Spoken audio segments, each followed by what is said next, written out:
Namaskar.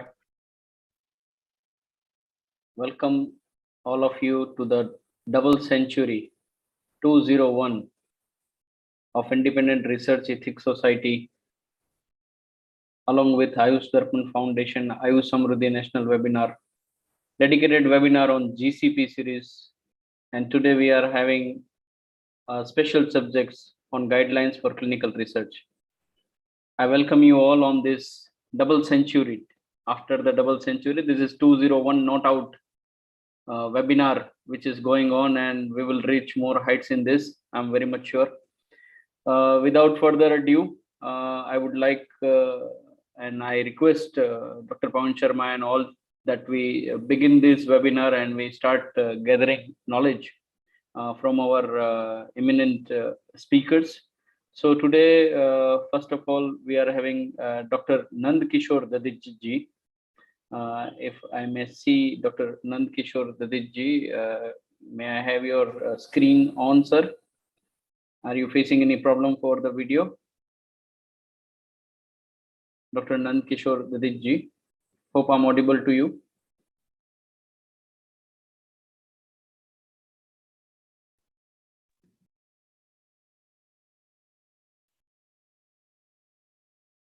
Doctor Nand Kishore ददीत जी तक मेरी आवाज पहुंच रही है?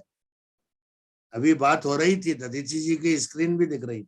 हाँ, इसीलिए ना, तो before you know inviting or introducing, if sir is facing any technical issue, then we should wait just for a few seconds.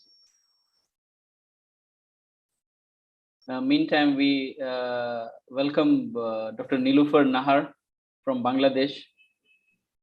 Thank you, madam, for joining us. Dr. KCP Gunaratne, ma'am, and from Sri Lanka. From Sri Lanka, and Dr. Arjun Bagil, sir, from Jamnagar. From Jamnagar. Thank you, sir, for joining us. Dr. Jasmine Gujarati, Dr.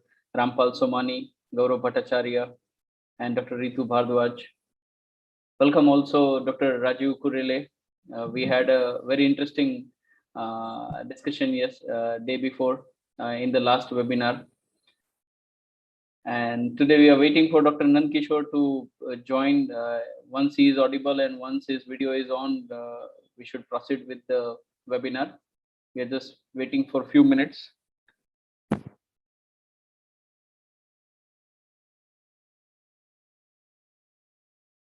Yes. Welcome, sir.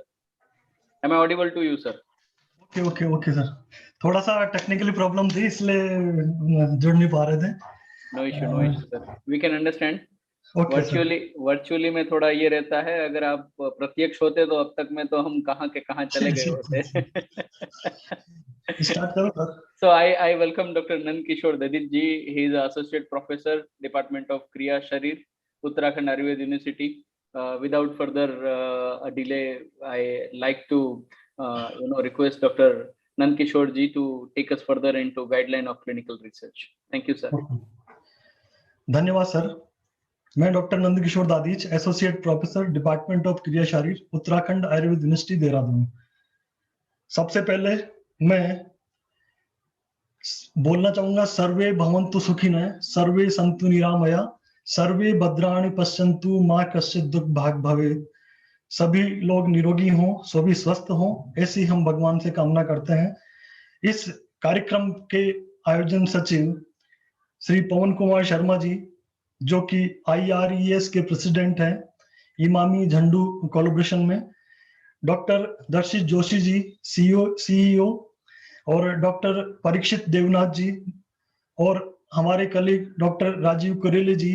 मैं सभी का, आपका इस मंच के माध्यम से जो आपने मुझे मौका दिया, मुझे अवसर प्रदान किया, मैं सभी का एक बार आभार व्यक्त करता हूं. और इस आदरणीय नवीन जोशी जी का, हाँ जी सर, डॉक्टर नवीन जोशी जी का तो आभार है ही, क्योंकि उनके बिना तो ये कार्यक्रम देख पाना और कर पाना भी बहुत असंभव था. तो डॉक्टर नवीन जोशी जी का भी मैं, आयुष दर्पण फाउंडेशन की का भी मैं आभार व्यक्त करता हूं. और जो इस कोरोना काल का जो चल रहा है, इसमें जो एक नॉलेज को शेयर करने के लिए और एक इतना बड़ा प्लेटफॉर्म पे जो आपने एक साहसिक कार्य किया है, उसके लिए मैं सभी को बधाई देता हूं और सभी का मैं आभार व्यक्त करता हूं। और मुझे भी इस मंच पे ला करके और मेरी बात आपके सामने रखने का जो आपने मौका दिया, उसके लिए भी मैं आभार व्यक्त करता हूं। जैसा कि हम जानते हैं, आयुर्वेद जो है वो सदैव युगानुरूप संदर्भ में परिवर्तन और संवर्धन होता आया है। और आयुर्वेद के सिद्धांत जो हैं कभी भी युग में अप्रासंगिक, अबाधित नहीं हुए हैं, अस्वीकृत नहीं हुए हैं। और सृष्टि के प्रथम लिखित साहित्य में जो चिकित्सकीय साहित्य है हमारा, उसमें ये स्पष्ट परिभाषित है। आयुर्वेद सहस्त्र शताब्दियों से अनुभव, अनुसंधान और परंपरा का एक विकसित विज्ञान है। विश्व की एक प्राचीनतम चिकित्सा पद्धति है। आज हमें इसे आधुनिक और वैज्ञानिक टेक्नोलॉजी में इसको समाविष्ट करने की आवश्यकता है, जिससे कि आयुर्वेद के सिद्धांत अक्षुण्ण बने रहें, उनमें परिवर्तन की नहीं अपितु युगानुरूप संदर्भ में उसमें व्याख्या करने की आवश्यकता है, जिससे विश्व पटल पर एक चिकित्सा वैज्ञानिक के रूप में चिकित्सक जो है और इसको और जो भी बाकी के जो लोग हैं उसको सहजता से और सहर्ष इसको स्वीकार कर सकें। जैसा कि हम जानते हैं कि आज जो कोरोना का जो ये काल चल रहा है, इसमें जो आपने देखा है, आपने सबने सर ने वेबिनार वगैरह सब किए हैं और सबने जो किया है, ये सब जो आयुर्वेद के सिद्धांत अभी भी अक्षुण्ण हैं। चाहे वो दोष धातु मलों का सिद्धांत हो, चाहे पंच महाभूतों का सिद्धांत हो, लोक साम्य पुरुष का सिद्धांत हो, यथा पिंडे तथा ब्रह्मांड का सिद्धांत हो, क्रिया काल का सिद्धांत हो, व्याधिक क्षमत्व का सिद्धांत हो, प्रकृति पुरुष सार, ये सब जितने भी जो सिद्धांत हैं, ये सारे के सारे सिद्धांत जो हैं वो इन सिद्धांतों पे जो चिकित्सकों को की जो है आस्था जब तक नहीं बन पाती, जब तक हम जो है अपने मूल उद्देश्य से भटक जाते हैं। हमारा मूल उद्देश्य जो है वो है रोगों को दूर करना, रोगियों को उसका लाभ प्रदान करना, जिससे कि जो है आयुर्वेद के जो सिद्धांत जो हैं वो अक्षुण्ण रहें, अमिट रहें। और ये मैं एक बात इस मंच के माध्यम से कहना चाहूंगा कि आयुर्वेद का मनन जब तक आयुर्वेद की आत्मा से नहीं होगा, तब तक जो है ये प्रॉब्लम आती रहेगी। इसलिए आज हम रिसर्च की, अनुसंधान की बात तो करते हैं, लेकिन हम बात अनुसंधान की आयुर्वेद की करते हैं और पैरामीटर हमारे पास मॉडर्न के हैं।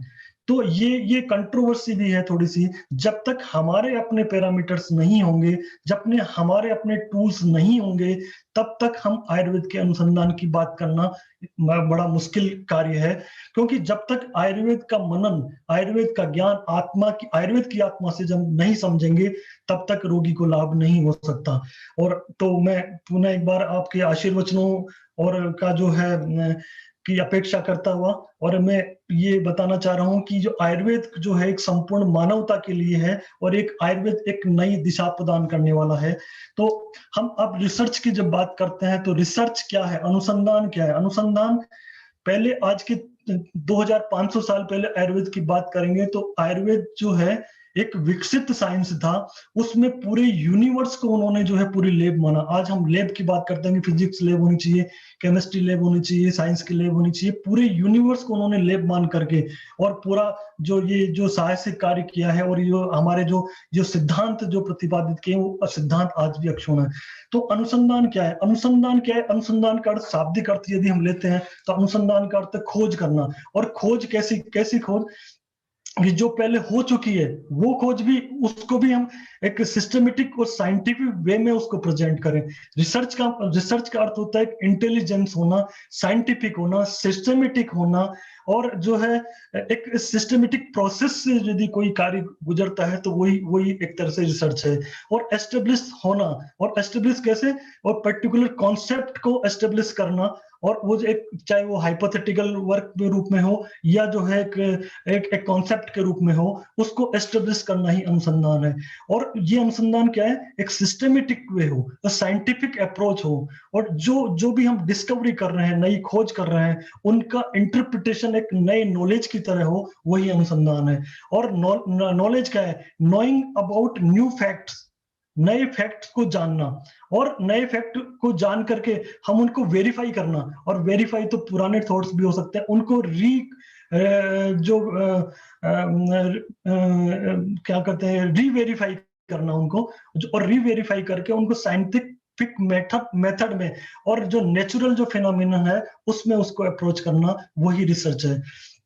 और research can be done in any branch of science and any branch of knowledge. किसी भी ब्रांच में, किसी भी सब्जेक्ट में वो रिसर्च की जा सकती है। तो आयुर्वेद की जब रिसर्च की बात करते हैं तो हम उसको 2-3 तरह से समझ सकते हैं कि अनुसंधान होना, अन्वेक्षण होना, पर्यवेक्षण होना, ऐषणा होना, गवेषणा होना।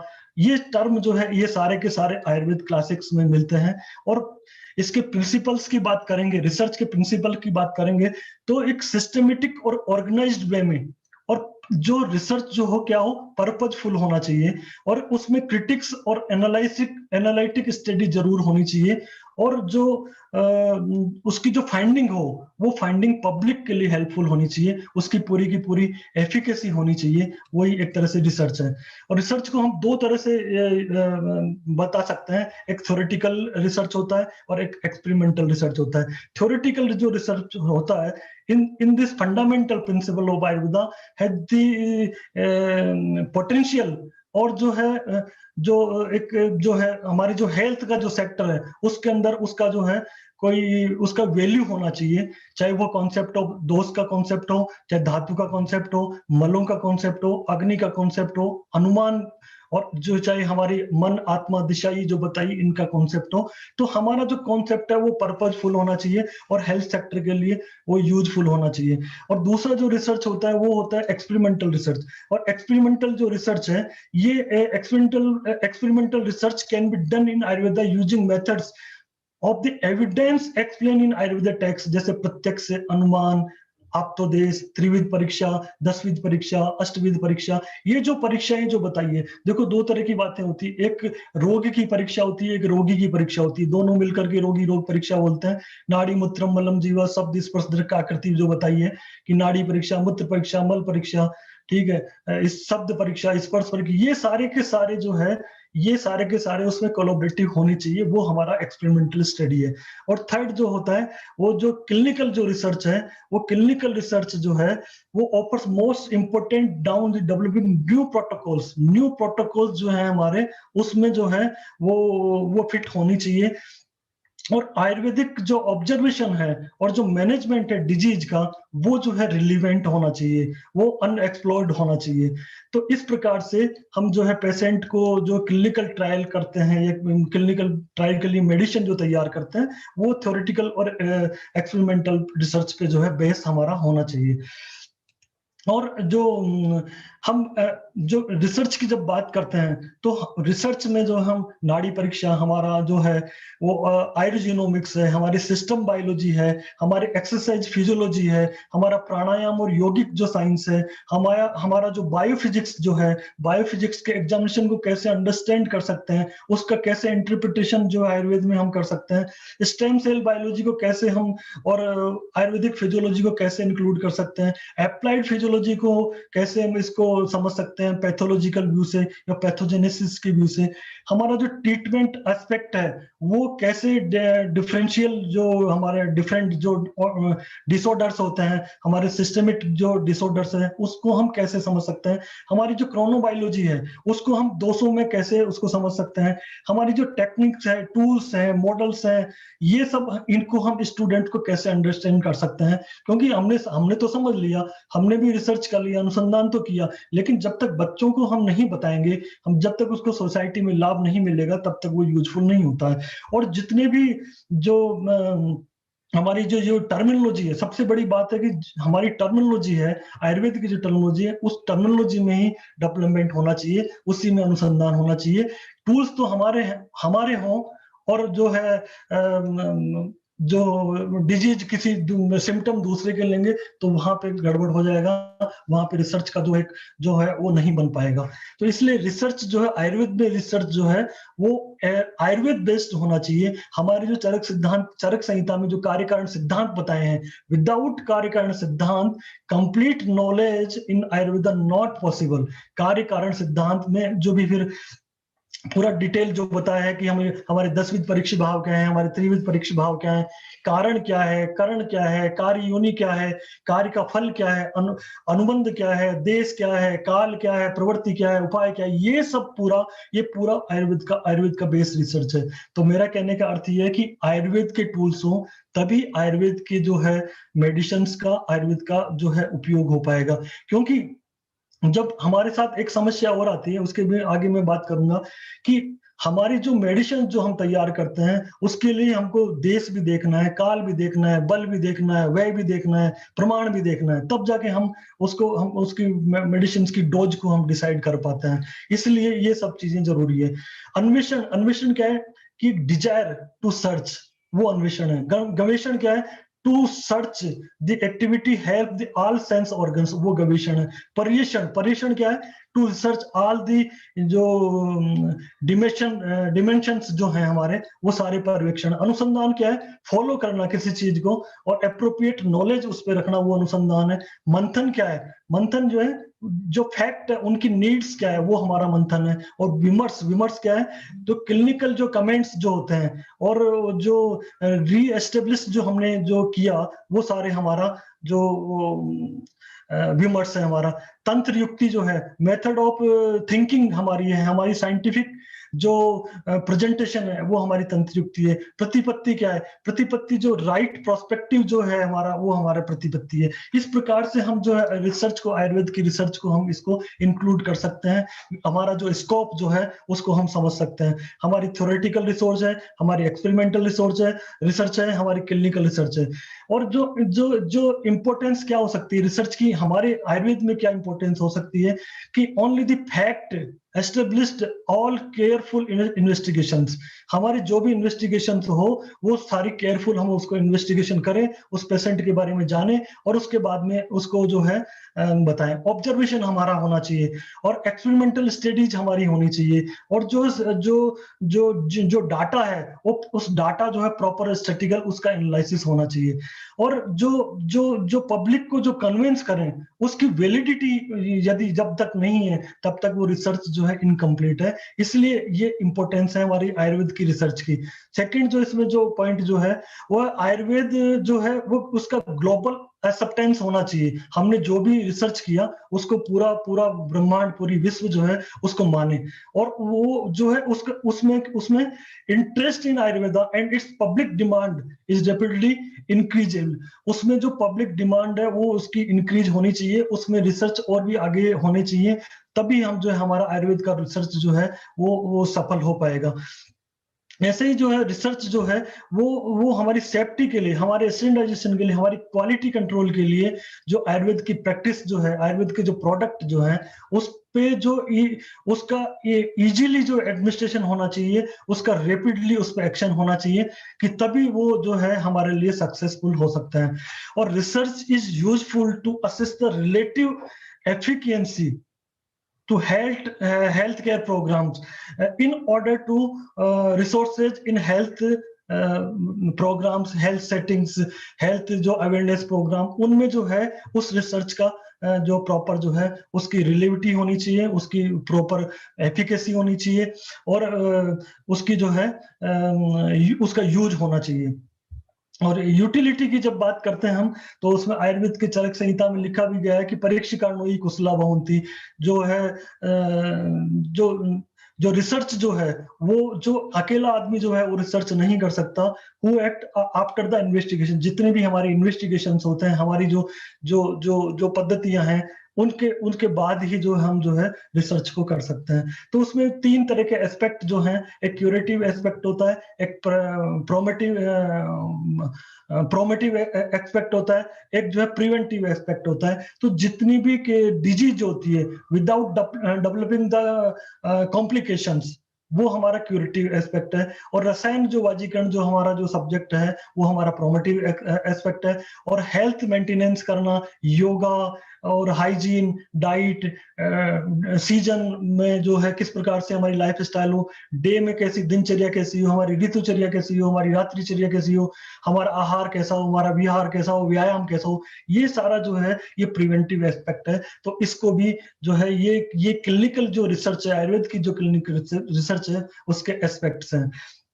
जो आयुर्वेद की जो रिसर्च है उसकी नीड क्या है? उसकी नीड है नंबर फर्स्ट जो है to review the clinical literature of Ayurveda. जो हमारा क्लिनिकल लिटरेचर जो है आज, जिसमें आयुर्वेद के चरक संहिता, शिशु संहिता में रिसर्च जो कूट भरा पड़ा है, इतना साहित्य है हमारे पास, उसको रिव्यू करने की आवश्यकता है। Explore the historical aspect of Ayurveda, हमारा जो हिस्टोरिकल एस्पेक्ट है उसको हमको रिव्यू करने की जरूरत है। हमारा जो एविडेंस बेस्ड जो आयुर्वेदा है उसकी एफिकेसी है, उसको, उसके जो आयुर्वेदिक प्रोडक्ट जो है, हमारी जो प्रैक्टिसेज है उसको डेवलप करने की जरूरत है। हमारी जो सेफ्टी के, हमारे स्टैंडर्डाइजेशन के, हमारी क्वालिटी कंट्रोल के जो डाटा जो है, वो आयुर्वेद के जो प्रोडक्ट हैं उनको, प्रोडक्ट्स को जो है उनको ज्यादा से ज्यादा मार्केट में लाने और उन पे प्रैक्टिस करने की आवश्यकता है। हमारी जो इवैल्यूएट करना है हमको, हमारी जो इफेक्टिवनेस है, हमारी वेरियस फॉर्मुलेशंस जो है उनको डिस्क्राइब करके उनको पर्टिकुलर कंडीशंस में हम कैसा यूज कर सकते हैं उसको अवेयर करने की जरूरत है। हमारी जो इफेक्टिवनेस और particulars in order to improve the quality and therapy provide to the patient, हमारी जो विभिन्न प्रकार की चिकित्साएं बताई गई है और उनकी चिकित्सा के उपाय जो बताए गए हैं, आयुर्वेद में जो उपाय, जो मेडिसिन बताई गई है, उनको एसेस करके उनको इफेक्टिवनेस करने की जरूरत है और अपग्रेड करने की आवश्यकता है अब आयुर्वेद को time to time, keeping in the view of new disease. जो आज कोरोना का वर्णन तो आयुर्वेद में मिलता नहीं है, लेकिन कोरोना के जैसे सिम्टम्स आयुर्वेद में मिलते हैं, उन सिम्टम्स को चिकित्सा करते समय उस चिकित्सा के दृष्टिकोण को उसमें ध्यान रखना आवश्यकता है कि जो है कि हम उन नई जो बीमारियां हो रही हैं उनको कैसे हम समझ सकते हैं, और जो हमारी इमरजेंसी मेडिसिन है उनमें मैनेजमेंट करने की और उनमें जो है इंप्रूवमेंट करने की आवश्यकता है।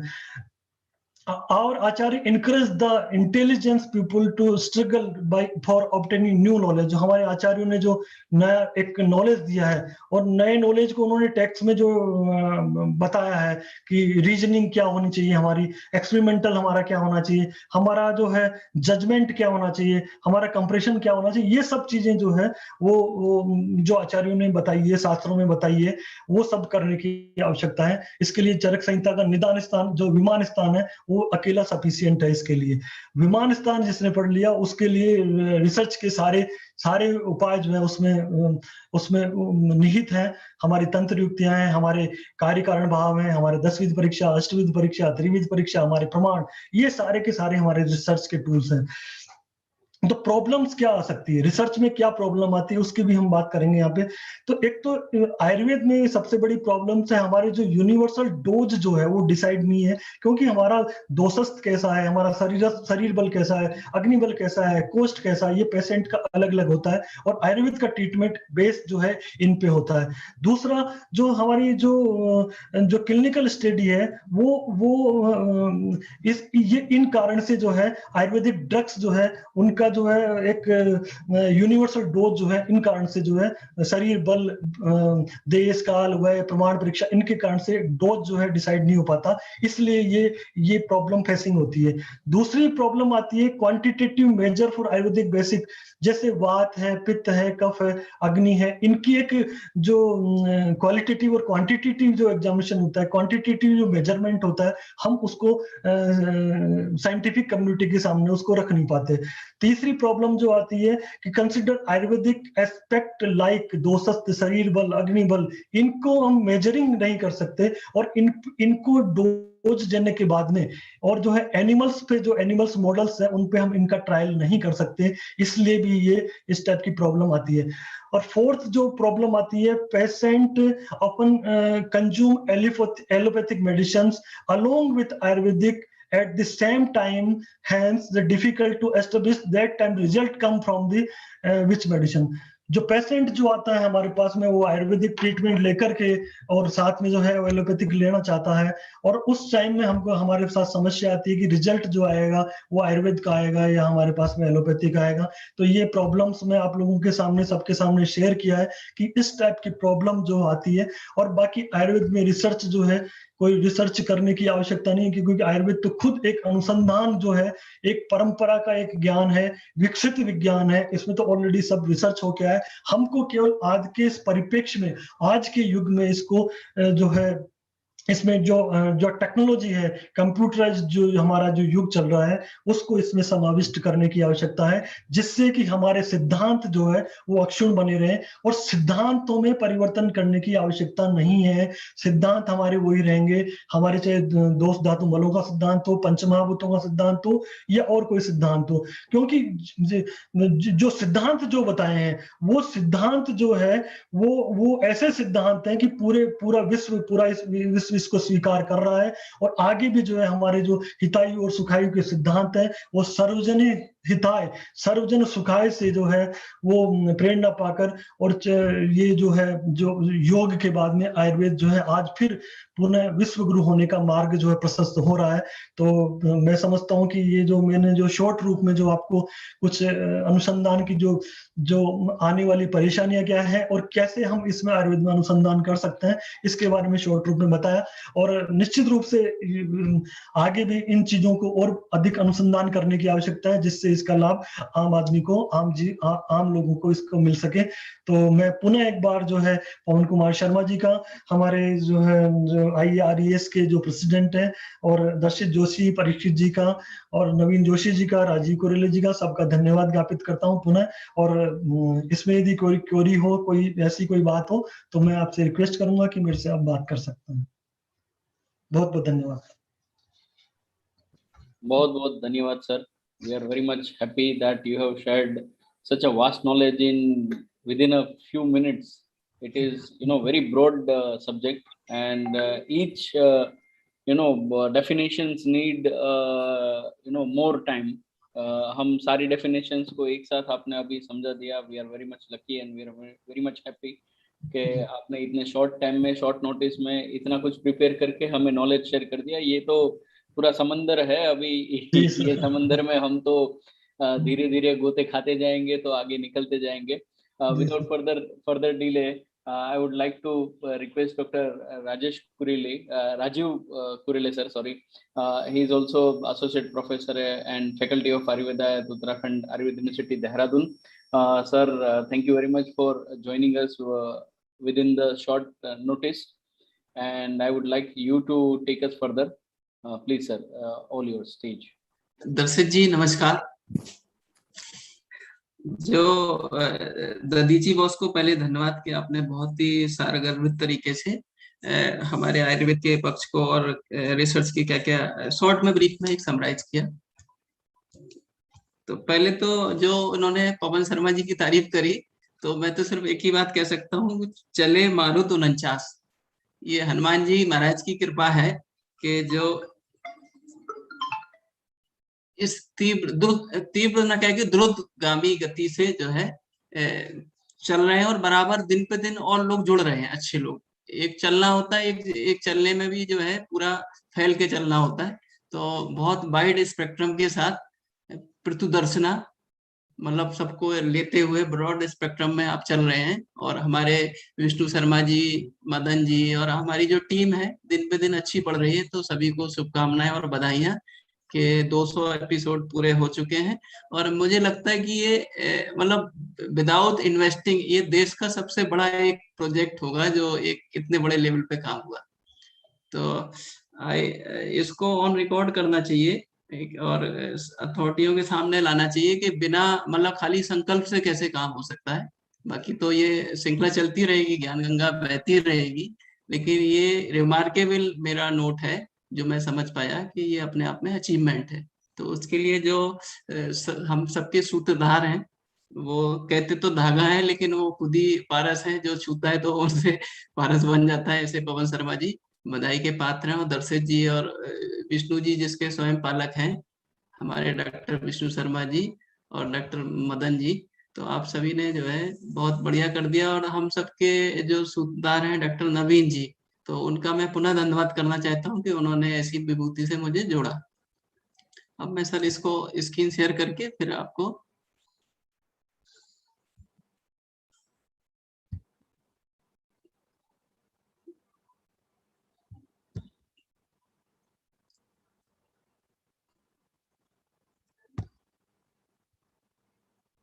सर स्क्रीन शेयर का कर दीजिए।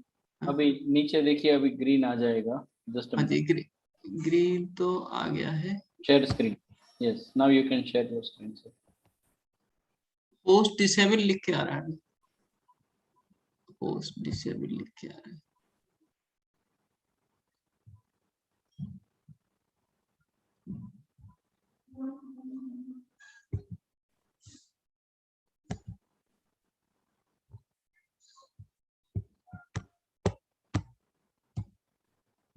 हाँ यस, आप हाँ ओके, हो गया। वो होस्ट बना दिया मैंने। देख पा रहे हैं सर? सर हो रहा है start. We can see the screen, but yes, now it is visible sir. हाँ पहले सर समय अपने पास समय है अभी? समय पर्याप्त है अपने पास? यस सर, प्लीज जी, समय पर्याप्त है Darshan ji? Yes, please proceed sir. जी, पहले भगवान धन्वंतरि जी को प्रार्थना करके फिर अपनी बात करते हैं। ओम धन्वंतरे नमः। अखंड मंडलाकारं व्याप्तं येन चराचरं तत्पदं दर्शनमेन तस्मै श्री गुरुवे नमः। ध्यान मूलम गुरुर्मूर्ति पूजा मूलम गुरुपदम मंत्र मूलम गुरुर्वाक्यम मोक्ष मूलम गुरु कृपा। आप धन्वंतरि जी को देखेंगे तो एक हाथ में अमृत कलश, इसमें फोटो में तो नहीं है, लेकिन दूसरे हाथ में एक हाथ में आयुर्वेदा। तो उनका संदेश ये है कि खाली 2 हाथों से काम नहीं चलेगा। पवन जी की तरह 4 हाथों से कई ब्रेन से काम करना पड़ेगा। तो ऐसी जो है आज का हमारा टॉपिक है सर,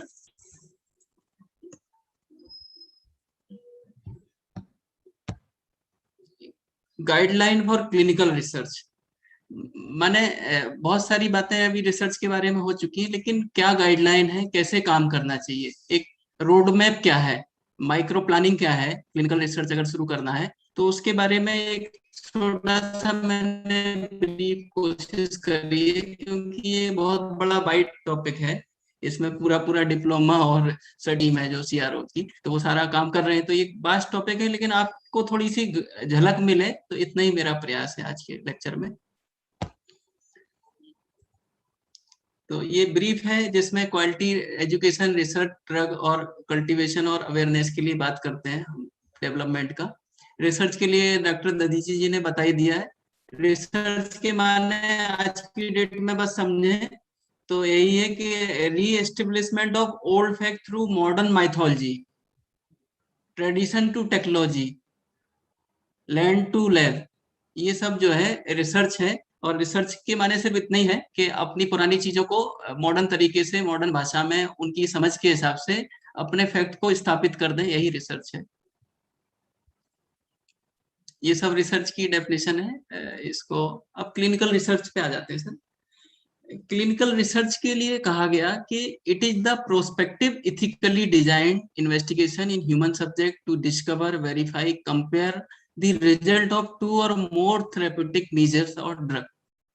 इसी को WHO ने दूसरे तरीके से कहा, prospectively assigned human participant to 1 or more health related intervention to evaluate the effect on health outcome। एक नेशनल इंस्टीट्यूट ऑफ हेल्थ है अपना, US अथॉरिटी का ऑर्गेनाइजेशन जो हेल्थ को कंट्रोल करता है, उसने डेफिनेशन दिया, clinical research is about finding the best way to patient to receive medical care. 3 बातें इन्होंने बताई, पेशेंट ओरिएंटेड हो, एपिडेमियोलॉजी रिसर्च हो, ये सबके सब क्लिनिकल रिसर्च में आ जाते हैं। US नेशनल जो सबमिट हुआ उसमें एक रिसर्च की डेफिनेशन निकल के आई, clinical research is a component of medical and health research intended to produce knowledge valuable of understanding disease, preventing, treating illness and promoting health। यानी कि जो चरक ने कहा, स्वस्थस्थ स्वास्थ्य रक्षणम आतुरस्य विकार प्रशमनम चाह। तो बातें तो वही है कि स्वास्थ्य की रक्षा करना है और आतुर के विकार को नष्ट करना है। तो उसके लिए जो चीजें हैं उनको वैलिडेट करना है। तो रिसर्च का मतलब अगर आज की डेट में है नई चीजों को खोजना और पुरानी चीजों को जो खोजी है उन्हें वैलिडेट करना, और कुछ चीजें जो पुरानी है उनको समय के अनुकूल परिप्रेक्ष्य में उसको पुनः स्थापित करना, वर्तमान नीड के हिसाब से उनको अपग्रेड करना, अपडेट करना। तो ये जो है, आज आप विंडो देखें तो हर 2 साल में एक विंडो आ जाती है, सारे जो है एट्रीब्यूट से लेके सब कुछ चेंज हो जाता है। तो आयुर्वेद में भी शायद ये जरूरत है, हम जो है श्लोक और जितना ट्रेडिशन है, जितना विज्ञान है, इसको एक हमारी थाती है, लेकिन इसको वर्तमान परिप्रेक्ष्य के हिसाब से आवश्यकताओं के अनुरूप अपने आप को जो है लोगों को एविडेंस बेस्ड मेडिसिन, जो एक वर्तमान का एक में सब कुछ है, लेकिन लोगों को उनकी समझ के हिसाब से एविडेंस बेस्ड मेडिसिन में कन्वर्ट करके लोगों को प्रोड्यूस करना, प्रेजेंट करना, ये वर्तमान चैलेंज है। तो क्लिनिकल रिसर्च के लिए जो मेन ऑब्जेक्टिव है वो क्या है, क्यों हमें करनी है क्लिनिकल रिसर्च, क्यों आवश्यकता है, क्यों पाबंदी लगे हुए हैं? क्योंकि for proven efficacy of drug, efficacy है लेकिन ये कितनी है, इसका सिग्निफिकेंस लेवल क्या है, इसका जो है हाइपोथेसिस अगर कोई बना रहे हैं कि ये दवाई अगर मान के चलिए आयुष 64 है, ये कोरोना में काम कर रही है, हमारा एक प्रीलिमिनरी वर्क है, तो उसको साबित करने के लिए ट्रायल करने पड़ेंगे, और ट्रायल करके उसको एक प्रोटोकॉल ऐसा करना पड़ेगा जिसपे कोई उंगली ना रखे, कोई क्वेश्चन ना करे। तो क्वेश्चन कम नहीं करेगा, जबकि इंटरनेशनल जो गाइडलाइन है क्लिनिकल ट्रायल की, उसको कहते हैं GCP, गुड क्लिनिकल प्रैक्टिसेस, ये WHO ने दी, और इसके बाद जो है हर कंट्री ने इसमें थोड़ा अमेंड करके अपने हिसाब से इसको ड्रग अथॉरिटी ने रिलैक्स करा, कहीं मॉडिफाई करा अपनी रिक्वायरमेंट के हिसाब से, लेकिन ओवरऑल एक गाइडलाइन है। हमारे आयुर्वेद डिपार्टमेंट ने भी, आयुष मंत्रालय ने एक गाइडलाइन जारी करी, good clinical practices for Ayurvedic drug, तो हमारे लिए वो एप्लीकेबल है। CCRS ने फर्दर उसके एवोल्यूशन के लिए एक पूरा प्रोटोकॉल बनाया, तो वो सब हमारे लिए गाइडलाइन बुक है जिनको हम क्लिनिकल रिसर्च में पालन कर सकते हैं। तो दूसरा ये ऑब्जेक्ट होता है कि असेसमेंट ऑफ ड्रग सेफ्टी।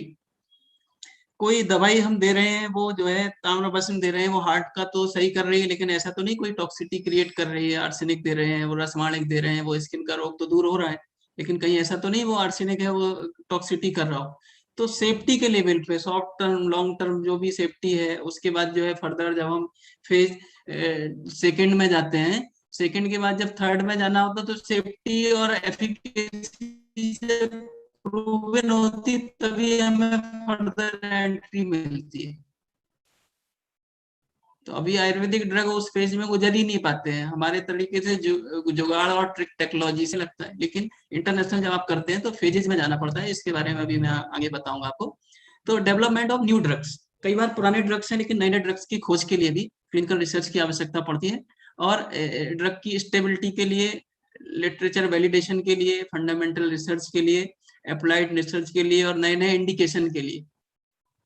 जैसे हल्दी है, अब हल्दी ड्रग एलर्जी की ड्रग ऑफ चॉइस है, बढ़िया कार्सिनोजेनिक, एंटी कार्सिनोमा के लिए काम करती है, एंटीऑक्सीडेंट है, रसायन है, स्किन के लिए अच्छी, लेकिन हो सकता है ये डायबिटीज भी सही कर रही हो सकता है जो है ये और ब्रेन पे काम कर रही है। तो इसके नए नए स्पेक्ट्रम और नए नए इंडिकेशन पे भी वर्क करना, ये भी एक ऑब्जेक्टिव है क्लिनिकल रिसर्च का।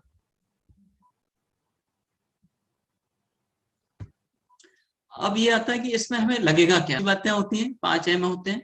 First M for patient, patient चाहिए आपको, बढ़िया डॉक्टर्स चाहिए, क्लिनिशियन चाहिए, क्लिनिकल रिसर्च के लिए एसोसिएट चाहिए आपको, डाटा एनालिसिस चाहिए, एक पूरा सेटअप चाहिए जिसको क्लिनिकल रिसर्च के लिए रिक्वायरमेंट होता है। एक CRO या कोई रिसर्च ऑर्गेनाइजेशन या यूनिवर्सिटी या कॉलेज अपने लेवल पे एक सेटअप तैयार कर सकते हैं, जिसमें सबसे पहला जो है मैन होता है, और जिसको ही कहा गया विषक द्रव्याणु उपस्थाता रोगी पाचुतृष्टियम। तो इसमें वैद्य या फिजिशियन या क्लिनिकल जो रिसर्च करता है वो प्रमुख होता है, जिसको PI या को-PI बोलते हैं, प्रिंसिपल इन्वेस्टिगेटर एंड को प्रिंसिपल इन्वेस्टिगेटर। देन आता है मटेरियल, इसमें आपको रिसर्च ड्रग चाहिए, रिसर्च के लिए आपको जो है सारे आइटम चाहिए, प्रोटोकॉल चाहिए। इसी तरह मशीन्स में आपको क्लिनिकल और पैथोलॉजी की आपको instrument machine required for clinical research. Method में study design, it is the most important aspect of the clinical research. इसके बारे में भी डिटेल से बताऊंगा आपको। क्लिनिकल आपको जितने भी प्रोटोकॉल्स हैं, एक clinical protocol very important for initiate the clinical research. इसके बारे में बताऊंगा कैसे प्रोटोकॉल तैयार करना चाहिए। लेकिन ये मेथड बहुत जरूरी है कि क्या क्या करना है। आपके दिमाग में एक ओवरऑल व्यू आए कि रिसर्च शुरू करने से पहले प्री रिक्विजिट क्या है। प्री रिक्विजिट आपके यही है, मैन, मटेरियल, मशीन, मशीन के बाद method, study design, clinical protocol, और आपका SOP, work instruction, ethical approval, CTRI registration, और गुड क्लिनिकल प्रैक्टिस जो गाइडलाइन है, इनका गाइडलाइन का इम्प्लीमेंटेशन, ये आपके लिए रिक्वायर्ड है। और मनी, मनी के लिए गवर्नमेंट की फंडिंग हो या स्पॉन्सर हो जो आपको कैपिटल और रिकरिंग एक्सपेंडिचर में आपको मदद करें।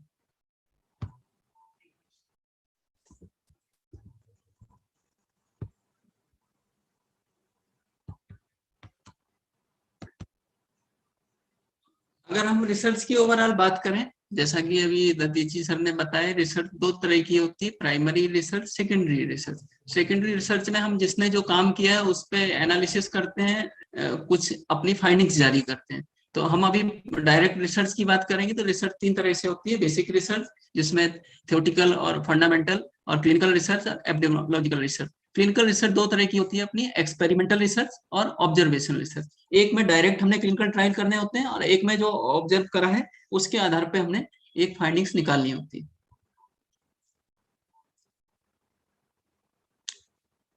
अब आते हैं क्लिनिकल ट्रायल्स क्या होते हैं। There are many type of clinical trials. One is direct clinical trials, जिसमें कि ड्रग की नए इंडिकेशन के लिए, नई एफिकेसी के लिए हम ट्रायल करते हैं। एक preventive trial, risk factor trial, suggestion trial, किसी को अगर रोक दे दवाई को तो उस पर क्या परिणाम होंगे। Trial for aetiological agent, evolution of health services, किसी हेल्थ सर्विसेज के ओवरऑल उसको चेक करने के लिए ट्रायल के ऑब्जेक्ट के हिसाब से ये टाइप बताए गए। फिर अगर जो है RCT की बात करें, अभी हम इसमें और डिटेल से आपको बताएंगे कि ऑब्जर्वेशन क्या होता है, डिस्क्रिप्शन क्या होता है। सीधे सीधे बात करें जिसमें क्लिनिकल रिसर्च की बात करते हैं, तो क्लिनिकल ट्रायल्स होते हैं RCT। इसमें एक तो होता है ओपन क्लिनिकल ट्रायल्स, इसमें सब कुछ मतलब ओपन होता है, पेशेंट को भी पता है कि डॉक्टर साहब क्या देने वाले हैं। आपको जो है ग्रंथि रोग हो गया और जो है डॉक्टर आपको कांचनार गुगलू दे रहा है, और उसने पहले से उसका माइंडसेट भी कर दिया कि ये जो है इसकी आपकी ग्रंथि रोग की ड्रग ऑफ चॉइस है, और उसको जो है वर्णनादि भी दे दिया। तो इसके साथ में जो है डॉक्टर को भी पता है और मरीज को भी पता है, तो that is called open clinical trial. इसी तरह का एक दूसरा ट्रायल होता है जिसको कहते हैं सिंगल ब्लाइंड क्लिनिकल ट्रायल। तो ब्लाइंड करने से क्या है कि बायसनेस खत्म हो जाती है। बायसनेस करने से रिजल्ट आपके डिस्टर्ब होते हैं, माइंड के फ्री थॉट काम करते हैं। हो सकता है जो है आपने कोई दवाई बनाई हो और आप चाहते हैं रिजल्ट अच्छे दिखाएं जिससे कि लोग भाई भाई करें या आपका अच्छा नाम फेम हो, ऐसा पेटेंट। जितना ज्यादा ब्लाइंडिंग होगी उतने ज्यादा रिजल्ट अच्छे हो जाते हैं। तो सिंगल ब्लाइंड में क्या होता है कि डॉक्टर को तो पता होता है क्या देना, लेकिन मरीज को पता नहीं होता है। इसी तरह डबल ब्लाइंड जिसमें कुछ नहीं पता है, इसको कंट्रोल कोई दूसरा कर रहा है। कठपुतली की तरह जो है एक जो प्रिंसिपल इन्वेस्टिगेटर है वो फर्दर इन्वेस्टिगेटर को कमांड दे रहा है कि आपने ये पैकेट से ये दवाई निकाल के इसको ये देनी है, मरीज को भी नहीं पता। तो ये जो है डबल ब्लाइंड बहुत ज्यादा विश्वसनीय माना जाता है, और आजकल अच्छे ट्रायल में ये पूछा जाता है कि ये कैसे ब्लाइंडिंग कैसे करी। सबसे पहले तो यही पूछते हैं कि RCT है कि नहीं है, क्लिनिकल ट्रायल किया, अच्छा जी CTR में रजिस्ट्री है, हाँ जी है। तो फिर उसमें फिर डिजाइन क्या है, तो डिजाइन से ही उसकी ऑथेंटिसिटी और उसकी क्रेडिबिलिटी बढ़ती है। तो जितनी ज्यादा ब्लाइंडिंग होगी, जितना ज्यादा जो है हम बायसनेस को खत्म कर पाएंगे, तो उतना ही ज्यादा जो है रिजल्ट अच्छे माने जाएंगे। इसी तरह ट्रिपल ब्लाइंड। ट्रिपल ब्लाइंड में क्या होता है कि ना तो स्टैटिस्टिशियन होते हैं जो इसको फर्दर कंट्रोल कर रहे होते हैं, इसका जो है एक और फर्दर हायर लेवल पे कंट्रोल होता है। ये ट्रिपल ब्लाइंड ये रेयरली कभी कभार ही होते हैं ट्रायल, मोस्टली जो है ट्रायल आर डबल ब्लाइंड। और एक और आयुर्वेदिक पद्धति के लिए एक और नई चीज बताइए, वो बताइए black box design. Black box design note कर लीजिए, ये WHO ने ट्रेडिशनल सिस्टम के लिए बताया। आयुर्वेद को कॉम्प्लीमेंट्री सिस्टम माना उन्होंने मेडिसिन का कैम्प करके। तो उसमें इन्होंने माना कि कुछ पारंपरिक चीजें हैं जिसमें कुछ एक्टिविटीज भी काम करती है, कुछ जो है दवाई भी काम करती है। जैसे मान के चलिए पांडु में जो बताया कि विरेचन और धात्री लौह का एक रोल है, तो कंप्रेहेंसिव स्टडी इसको कह सकते हैं, रियल टाइम, जिसमें कि एक साथ दवाई भी काम कर रही है, एक प्रोसेस भी काम कर रहा है। मान के चलिए कि अगर हम कहें कि श्वासारी कॉज से जो है खांसी सही होती है, मुलेठी से या गौजिप्यादी कॉज से फेरेंजाइटिस सही होती है, और साथ में हमने कहा कि सूर्यवेदी प्राणायाम भी फायदा करता है। तो इस तरह की जो अप्रोच होती है that is comes under the black box design. तो this design is specially intended for herbal drugs, herbal research. Now overall come on the drug research कैसे करते हैं clinical research में, तो एक पूरा फेज है जिसको आप लोग समझ लें। सबसे पहला होता है प्रिपरेटरी फेज। कोई भी चीज तैयार करनी है, दवाई का रिसर्च करने का आपने सोच लिया है, तो सबसे पहले आपने प्रिपरेटरी फेज में आप प्रीवैलेंस सर्वे करेंगे, फॉर्मुलेशन ऑफ ड्रग, कॉम्बिनेशन बनाएंगे, उसके लिटरेचर सर्वे के आधार पर जो आपका प्रॉब्लम्स है, प्रॉब्लम्स के लिए आप एक सॉल्यूशन निकालेंगे, solution in the form of drug, solution based on the fundamental Ayurvedic research, fundamental facts, so that कि हम एक बेटर सॉल्यूशन या बेटर दवाई या बेटर एक औषधि तैयार करेंगे। और उस औषधि को तैयार करने के लिए ड्रग डेवलपमेंट का एक फेज आएगा। इसके लिए क्या करेंगे, हम रॉ मटेरियल का कलेक्शन करेंगे। Raw material should be based on the good agricultural practice, और उसका प्रॉपर बॉटनिस्ट से, प्रॉपर किसी द्रवगुण विज्ञान के वैज्ञानिक से उसको वैलिडेट कराएंगे। तो इसमें वैलिडेशन में क्या क्या स्टेप आएंगे, botanical identity, biomarker study, pharmacognostic challenges, इसको पूरा करेंगे। देयर आफ्टर फिर फेज ड्रग आ जाता है F&D फेज में, फॉर्मुलेशन एंड डेवलपमेंट। तो इसमें हम फॉर्मुलेशन के लिए SOPs बनाएंगे, उसके ड्रग को स्टेबल करेंगे, ड्रग को प्रिजर्व करेंगे, ड्रग को जो है प्रॉपर तरीके से उसको फिजिकल, केमिकल, बायोलॉजिकल, माइक्रोबायोलॉजिकल और सेफ्टी पैरामीटर में हेवी मेटल, एफ्लाटॉक्सिन, पेस्टिसाइड, इन सारे पैरामीटर के अलावा फिंगरप्रिंटिंग, उसमें जो है HPTLC से उसकी फिंगरप्रिंटिंग TLC उसको करके हम स्टैंडर्डाइज करेंगे। स्टैंडर्डाइज करने के बाद फिर क्या है, ये एनिमल एक्सपेरिमेंट के लिए ड्रग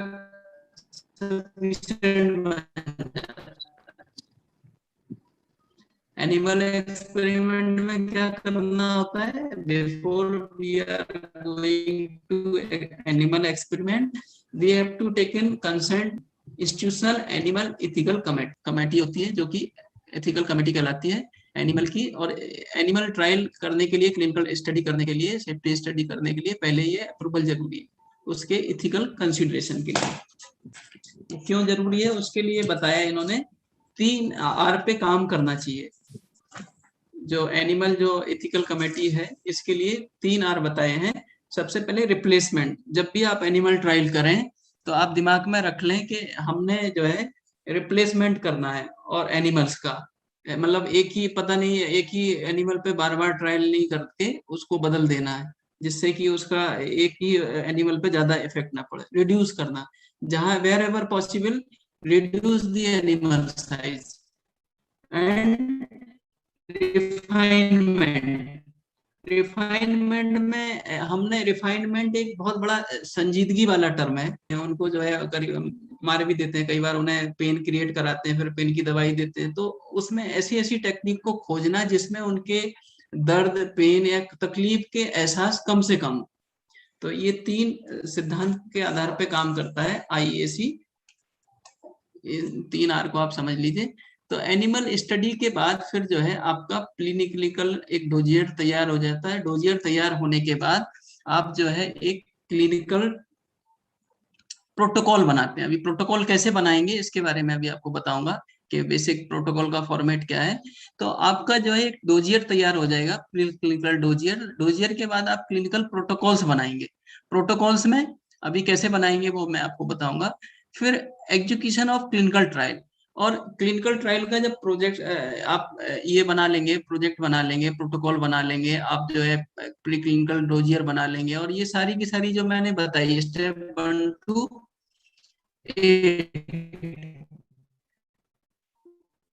1 to 7 इनको सबका सब आप डॉक्यूमेंट की फॉर्म में जब रिटेन कर लेंगे तब आप अप्रोच करेंगे कहाँ पे, इंस्टीट्यूशनल इथिकल कमेटी, कई बार इसको इंस्टीट्यूशनल रिसर्च बोर्ड भी कहते हैं। तो इंस्टीट्यूशनल रिसर्च बोर्ड में या इंस्टीट्यूशनल इथिकल कमेटी में जब अगर जो नैतिक रूप से ये सही होता है आपका प्रोजेक्ट और सामाजिक दृष्टि से ठीक होता है तो फिर जो है हम इस प्रोजेक्ट को अप्रूवल मिल जाता है हमें।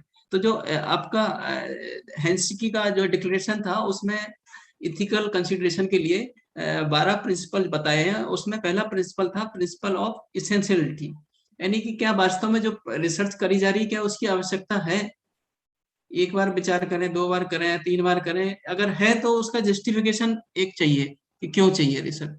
और principle of volunteerness, principle of inform consent, principle of community agreement, मतलब जिसको आप रिसर्च कर रहे हैं ऐसा नहीं कि जबरदस्ती थोप दिया रिसर्च, उसमें इन्फॉर्म कंसेंट लिखित रूप से बता के समझा के उसको पूरी की पूरी कंसेंट ली जाती है। कम्युनिटी जो रिसर्च के लोग जो जुड़ रहे हैं, जो आपसे रिसर्च में पार्टिसिपेंट बन रहे हैं, उनकी कंसेंट ली जाती है। और इसमें और प्रिंसिपल होता है principle of privacy and confidentiality. उसके जो भी मरीज है, ऐसा नहीं कि आप रिसर्च कर रहे हैं उसका पूरा डाटा छप रहा है, जिंदगी के साथ जो है सुरक्षित रखने का जिम्मा होता है। और ये सब चीजें वो पूछने होते हैं कि आपने प्राइवेसी के लिए क्या किया, आपने जो है एक्सप्लॉयटेशन ना हो किसी का उसके लिए क्या किया, किसी मरीज का एक्सप्लॉयटेशन ना हो। Principle of precaution and risk minimization, आपने जो है रिस्क मिनिमाइज, जो भी दवाई के जो इम्पैक्ट पड़ने वाले हैं उसके लिए मिनिमाइज के लिए आपने क्या किया। Principle of accountability and transparency, यानी कि जो ट्रांसपेरेंसी रहे पूरे सारे सिस्टम। कोई अनफॉर्चुनेट अगर कोई घटना हो जाए, कोई सीन हो जाए, तो उसके लिए कौन जिम्मेदार होगा, कभी कोई दावा हो जाए, कभी कोई उसमें कंपेंसेशन हो जाए तो कौन देगा, किसकी जिम्मेदारी है, सबकी वो फिक्स होती है और वो सब रिटन में देनी होती है कि इन्वेस्टिगेटर का क्या रोल है, स्पॉन्सर का क्या रोल है। इसी तरह है principle of public domain and principle of totality of responsibility. अंत में एक ओवरऑल एक रेस्पॉन्सिबल होता है और इसके आधार पर जो आईसीएमआर की गाइडलाइन है प्रिंसिपल ऑफ कंप्लायंस, ये सारे के सारे जब डॉक्यूमेंट जब क्लियर होते हैं तो इथिकल इंस्टीट्यूशनल इथिकल कमेटी और इंस्टीट्यूशनल रिव्यू बोर्ड आपको अप्रूवल देता है। और इस अप्रूवल के आधार पर आप अप्रोच करते हैं सीटीआरआई में, clinical trial registrar registry of India. तो सीटीआरआई में जो सीडीएसको के अंडर में ये ऑर्गेनाइजेशन काम करता है और इसके द्वारा हम फिर जो है आप ड्रग रिसर्च के लिए एंटाइटल हो जाते हैं। और जब वहां से आपको एक कोड मिल जाता है फिर आप जो है उस रिसर्च को कंडक्ट करके आप कर सकते हैं। तो अगर ओवरऑल जितना मैंने बताया अगर इसको ब्रीफ में देखना चाहें तो ये सारा प्रोसेस दिया हुआ है, किस तरह रिक्वायरमेंट से लेके रिसर्च तक, लैब से लेके आपको प्रैक्टिकल क्लिनिक तक कैसे जाते हैं, ये सारा का सारा इसमें दिया हुआ है कि आपने ग्लोबल प्लांट से लेके लैब से लेके आपका मशीन से लेके आपके इंस्ट्रूमेंट से क्लिनिकल स्टडी, फिर आपका फाइनल प्रोडक्ट अप्रूवल और global marketing. These are the brief spectrum, brief comprehensive view of the clinical research. फिर इसके लिए हम स्टैंडर्डाइजेशन करते हैं, क्वालिटी कंट्रोल करते हैं। दीज आर द ब्रीफ और क्वालिटी कंट्रोल। क्लिनिकल रिसर्च के लिए 2 तरीके होते हैं, diagnosis based on the modern method और आयुर्वेदिक प्रिंसिपल के आधार पर कर सकते हैं। इसी तरह कन्वेंशनल ड्रग देख के कर सकते हैं, आयुर्वेदिक ड्रग देख के कर सकते हैं। कंट्रोल क्लिनिकल जो ऑब्जर्वेशंस होते हैं कंबाइंड रिजल्ट के आधार पे कर सकते हैं, एनालिसिस बेस पे भी कर सकते हैं। These are the some baseline. Now come on the phases of the clinical trial. Clinical research के लिए आवश्यक है। दूसरा है phases of clinical trial. इसमें जैसे आपने इन्वेस्टिगेशन के लिए आपने प्री क्लिनिकल तैयारी करनी होती है, फार्माकोलॉजी में जाते हैं हम। सेकंड फेज एक्सप्लोरेटरी रिसर्च का होता है, फाइंडिंग निकालने का होता है, ड्रग के बारे में एक इंफॉर्मेशन निकालने का होता है बेसिक। और फेज 3 में हम कंफर्म करते हैं और कंफर्म करने के बाद फिर एनडीए में बदल जाता है। पहले इन्वेस्टिगेशन था, फिर न्यू ड्रग बन जाता है। न्यू ड्रग बनने के बाद फिर जो है जब एफडीए से अप्रूवल हो जाता है तो फेज 4 में जाता है और फर्दर जो है फेज 3 में मल्टी सेंट्रिक ट्रायल्स होते हैं, और फेज 4 में post marketing surveillance and pharmacovigilance, इस आधार पर जब बड़े लेवल पर ट्रायल हो जाता है तब इसको मास मार्केटिंग के लिए रिलीज कर देते हैं।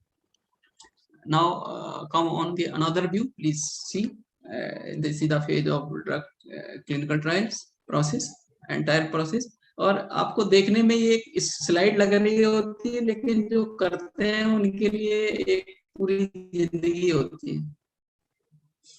पवन जी, आप समझते होंगे ये कितना एक कठिन काम है, प्री क्लिनिकल से लेके फेज 4 में ले जाना दवाई को, और प्रॉपर तरीके से इंटरनेशनल स्टैंडर्ड के हिसाब से ले जाना।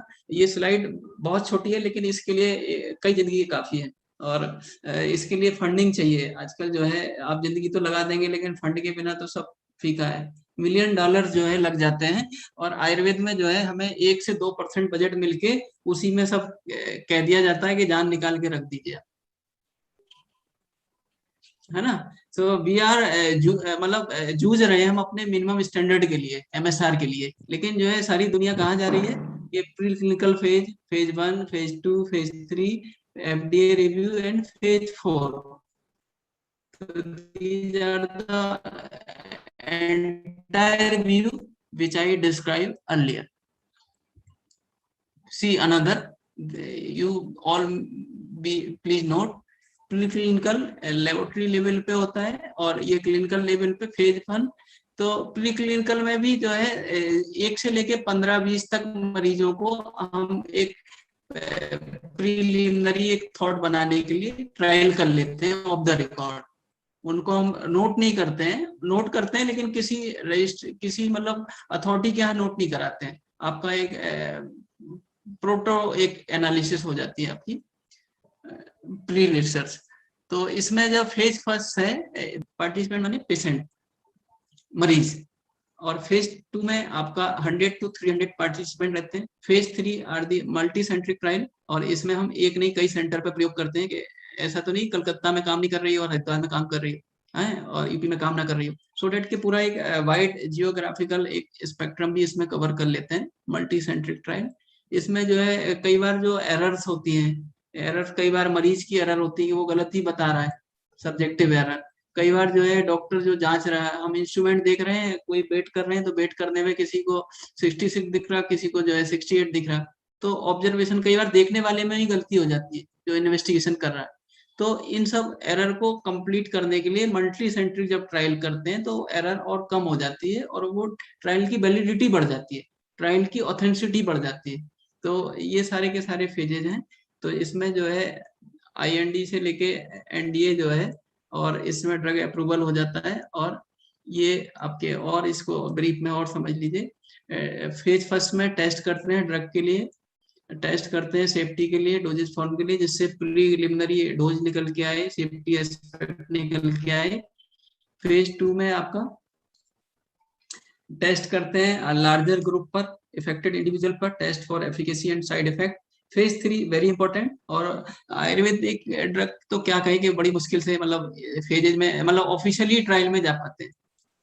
सब जो है ऐसे ही चल रहा है, बस रिसर्च कर रहे हैं, लेकिन क्या हो रही है ये सब बहुत ज्यादा सुधार का विषय।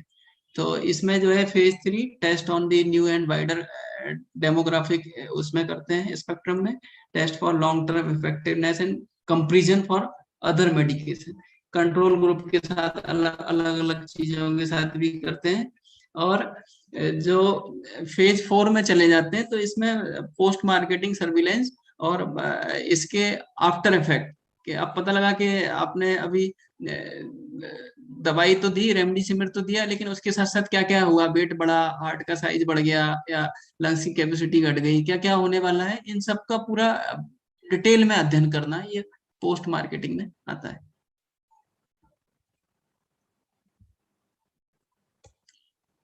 ये अभी थोड़ा ज्यादा हो जाएगा, वही चीजें हैं।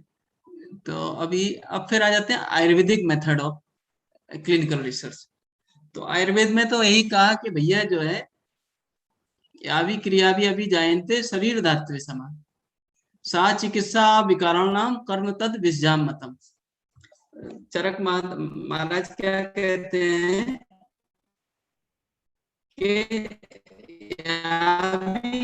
क्रियावी अभी जानते, शरीर की धातुओं को और दोषों को सम कर दो। जब दोष ही हम करते हैं धातु कहलाते हैं, दो धातु अलग नहीं है, दो धातु मलम मूलम ही शरीरम। बात पित्त कफा देह सर्व स्रोतो अनुसारणा। रोग क्या है? बात पित्त कफ का इम्बैलेंस, और बैलेंस कर दिया, खा वैगुण हो गया, इम्बैलेंस हो गया, रोग जनरेट हो गया, निदान पंचक के रूप में, संप्राप्ति के रूप में परिलक्षित हो गया। और इसको दूर कैसे करना है? खा वैगुण को हटाना है, निदानों को सर्वथा क्रिया योगो सुश्रुत ने कहा है निदानम परिवर्जना। First line of treatment, remove the cause. So first need is the identify the cause. तो कारण को जानो और पहचानो और उनको दूर करो, तो यह है निदान पंचक। इसके लिए करते हैं रोग परीक्षा। फिर आता है रोगी परीक्षा। और निदान को कैसे कंफर्म करेंगे बॉडी में क्या पैथोलॉजी चल रही है, इसके लिए बताया त्रिविध परीक्षा, दर्शनम स्मरणम परीक्षा, षड्विध में इसमें प्रश्न परीक्षा और पूछ लेते हैं। अष्टविध परीक्षा योग रत्नाकर ने बताई, इसमें कहा रोगाक्रांत शरीरस्य स्थानमस्तो परीक्षेत नाड़ी मूत्रम मलम जिह्वा शब्द स्पर्श दीर्घाकृति। आज तो दुनिया पता नहीं कहाँ पहुंच गई है, एविडेंस बेस्ड मेडिसिन के नाम पे मरीज को जाते ही पहले सीटी स्कैन करा देते हैं, फिर पूछते हैं कि भाई साहब हाल क्या है। हमारे यहाँ आयुर्वेद में देखिए आप जो है, चाहे त्वचा की 7 लेयर की बात करें, चाहे किसी भी लेयर की बात करें, आज से 5000 साल पहले चाहे एनाटॉमी की बात करें, रिसर्च का जो लेवल रहा है वो कभी पहुंच ही नहीं सकता। बस ये है कि टाइम के साथ हमने अपग्रेड नहीं लिए, अपडेट नहीं लिए, आज उसकी जरूरत है। तो जो रोगाक्रांत शरीरस्थ स्थानम अष्टो परीक्षित, अगर ये 8 स्थान पे अगर सही परीक्षण कर लो तो ये क्लिनिकल ट्रायल हुआ, वरना तो ये एविडेंस बेस्ड जो हो रहा है वो ठीक है, दुनिया को दिखाने के लिए हम भी दिखा देंगे भाई हमारा आपके सिस्टम के हिसाब से काम करती है दवाई। लेकिन आयुर्वेद क्या कहता है? रोगाक्रांत शरीरस्थ स्थानम अष्टो परीक्षित। नाड़ी कितना बड़ा विषय है कि सारे विद्वान जो है नतमस्तक हो जाते हैं जब सही असेसमेंट करके योग रत्नाकर के हिसाब से जब एवोल्यूशन होता है। तो आयुर्वेदिक थीम के हिसाब से अगर हम अपने प्रोटोकॉल और अपनी चीजों को बना पाए तो बड़ी एक अच्छा होगा। इसी तरह जो है 10वीं परीक्षा, 10वीं परीक्षा भाव में आपके प्रकृति विकृति सार संगनन प्रमाण भय व्यायाम शक्ति आहार शक्ति, ठीक है, ये सब चीजें आ जाती है। फिर है कि ये रिसर्च के लिए क्या एक ओवरऑल रोड मैप क्या है, इसकी बात करते हैं। मॉडर्न क्लिनिकल रिसर्च की मेथोलॉजी क्या है? First selection of making the study design बनाना है, आपकी क्या कैपेबिलिटी है, क्या ऑब्जेक्टिव है, क्या फंड है, उसके हिसाब से डिजाइन बनाई जाती है। कई बार ऐसा होता है जैसे घर बनाते हैं या आर्किटेक्ट होता है ना, आर्किटेक्ट के पास जाते हैं, वो पूछता है भैया तुम्हारे पास कितने पैसे हैं, उस तरह से वो बिल्डिंग का मटेरियल भी लिखेगा, उस तरह से स्ट्रक्चरल डिजाइन भी बनाएगा, उसी तरह से सब कुछ करेगा। ऐसे ही सीआरओ पूछते हैं कि आप कितना रिसर्च में पैसा लगा पाएंगे, तो फिर जो है उसी हिसाब से वो आपको डिजाइन बताते हैं कि आपके लिए ये चीजें ठीक रहेंगी, इन्वेस्टिगेशन इस लेवल पे ठीक रहेगा। तो it is very important aspect for developing the protocol for the clinical research. Second is new drug जो है इसको डेवलप करने के लिए क्लिनिकल प्रोटोकॉल्स और एथिकल कमेटी का अप्रूवल, CTRI का रजिस्ट्रेशन, ड्रग का बनाना, पेशेंट का रजिस्ट्रेशन, क्लिनिकल ट्रायल को हॉस्पिटल और डिस्पेंसरी के लेवल पे कंडक्ट कराना, और जब ट्रायल के बाद investigation, data collection, record keeping, ये स्टैटिक्स और पैरा मेडिकल स्टाफ करेंगे इसको, and thereafter review, discussion, statics and record keeping. तो इसके लिए एक पूरी टीम है जो CROs की, इसमें हर स्पेक्ट्रम के लोग रहेंगे और रिसर्च बोर्ड रहेगा जिसमें रिव्यू होते हैं रिजल्ट, और रिजल्ट के बाद फिर उसके कंफर्मेशन होने पे उसको रिपोर्ट के रूप में पब्लिश किया जाता है। और जब रिपोर्ट बन जाती है तो इसको रिसर्च आउटकम को आप अप्रूव्ड होने पर, यूनिवर्सिटी या इंस्टीट्यूट से अप्रूव्ड होने पर उसको प्रॉपर पब्लिश करा जाता है रिसर्च पेपर की फॉर्म में। फिर फर्दर इसके IPR और पेटेंटिंग के लिए इस पे कार्य होता है।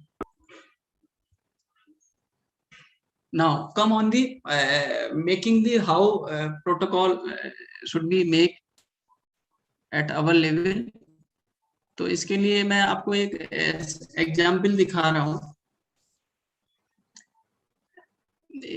प्रोटोकॉल बनाते समय ध्यान रखना चाहिए कि बहुत ज्यादा अनावश्यक लंबा चौड़ा नहीं होना चाहिए, क्योंकि जो इसको रिव्यू करते हैं उनके पास ज्यादा वक्त नहीं होता है, और कहने का मतलब जो भी होगा वो हाई लेवल पे होगा, टॉप पर्सन होंगे, तो they are the very much busy and very much professional. आप जो है 10 पेज का प्रोटोकॉल 20 पेज का बना के उन्हें इम्प्रेस नहीं कर सकते। वो 2 मिनट में देख लेंगे आपको कि आप क्या लिख रहे हैं। बस उसके अटैचमेंट एनेक्जर आपको लगाने चाहिए, तो जिसको कोई इंटरेस्ट होगा तो वो उस प्रोटोकॉल के एनेक्जर को पढ़ के समझ जाएगा कि आपकी रिसर्च की कितनी डेप्थ है। तो it should be short and sweeten and authentic and concise होना चाहिए। तो इसके लिए जो है, जैसे मान के चाहिए, सबसे पहले लिखना है टाइटल।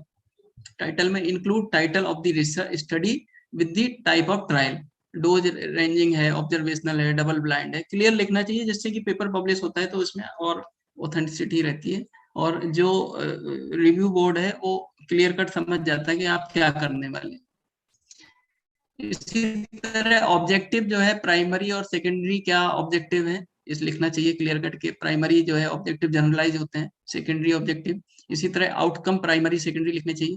पॉपुलेशन, सैंपल साइज क्या रहने वाला है इसको लिखना है आपने, और किस फेज का ट्रायल है, आप कितनी फेज में करने वाले हैं, क्या आपका व्यू है, इनको आपने डिटेल में लिखना है फेजेज में। नंबर ऑफ साइट्स, आपने मल्टी सेंट्रिक सोचा है या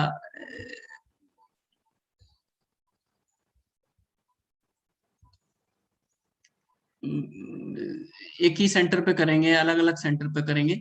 इसी तरह स्टडी डिजाइन, ये ओपन लेवल का है, रैंडमाइज है, मास्किंग माने ब्लाइंड उसको कर रखा है।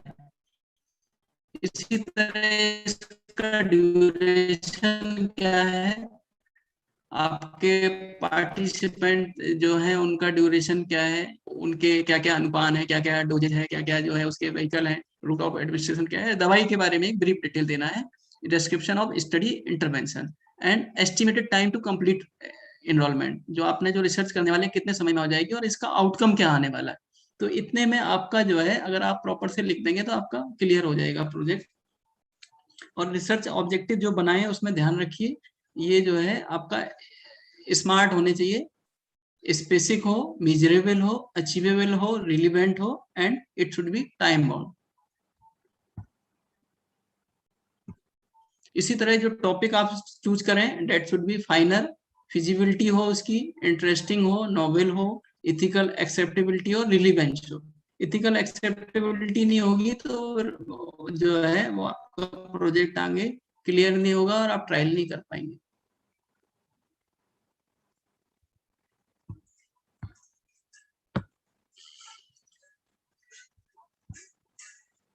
Now come on the difficulties of the, तो इस तरह मैंने आपको बताया कि ओवरऑल एक ब्रीफ करने की कोशिश करी। बाकी तो सब्जेक्ट बड़ा है और मैं रियल में इसका एक्सपर्ट भी नहीं हूँ। Pawan ji, I am basically expert on drug development and pharma research के लिए मैं राइट पर्सन हूँ, लेकिन सर ने भेजा तो मैंने कोशिश करी कि चलो एक रोल ये भी कर लेते हैं, लेकिन आई एम नॉट रियल में expert person for that. But you are on the right track. मेरा ड्रग Dr. Rajesh. डेवलपमेंट और study Both are interlinked and you तो are बस on the ये right. कि हमें पता है कि, जी thank you sir, thank you. तो अपने बारे में सर पता होना चाहिए कि हमने क्या कर रहे हैं, क्या बता रहे हैं। तो मेरी कोशिश ये है कि भाई हमें ओवरऑल एक मैनेज जरूर करना चाहिए। किसी चीज में एक्सपर्ट नहीं है, आप किसी से सलाह ले लें, पूछ लें, लेकिन आपको पता होना चाहिए कि कैसे करते हैं। तो ये मैंने कोशिश करी बताने की। तो इसमें जनरल डिफिकल्टी यही है कि एक तो बजट, ओवरऑल अगर कहें कि स्पॉन्सर नहीं मिलते, और स्पॉन्सर मिलते तो वो मतलब सही प्रोजेक्ट लंबे होते हैं, बड़े होते हैं, मनी कंज्यूमिंग होते हैं, और इतना कोई फंडिंग मिलता नहीं तो हम जुगाड़ से ट्रिक से काम करते हैं और वो आगे जाके क्रेडिबिलिटी खत्म कर देते हैं। तो सही चीज के लिए अच्छे लोग मिलना मुश्किल है, ये सबसे बड़ा चैलेंज है। दूसरा है रिटेंशन, पेशेंट ढूंढना। पेशेंट को जो है इन्फॉर्म कंसेंट और जितने जो फॉर्मेलिटी है, वैसे तो आप ट्रायल किसी भी लेवल पे कर दें, लेकिन जब आप फॉर्मल ट्रायल करते हैं तो उसकी सारी प्रोसीजर और डॉक्यूमेंटेशन करने में इतने लोगों की टीम चाहिए, वो आसानी से जुड़ नहीं पाती जब तक कि गवर्नमेंट फंडिंग ना हो या अच्छा इंस्टीट्यूट ना हो। इसी तरह इथिकल अप्रूवल, इथिकल में भी बहुत सारे एस्पेक्ट होते हैं, उसमें सोशियोलॉजिस्ट होते हैं, पत्रकार होते हैं, जज होते हैं, ठीक, अच्छे अच्छे साइंटिस्ट होते हैं। तो इनको समझाना और अपने चीज को जस्टिफाई करना, ये भी आसान काम नहीं है। इसी तरह CTRI के प्रोसीजर कैसे रजिस्ट्रेशन करते हैं, हमारी समझ में बहुत सारे लोगों को नहीं पता होगा ये, तो ये भी अपने आप में प्रोसीजर की अवेयरनेस नहीं है।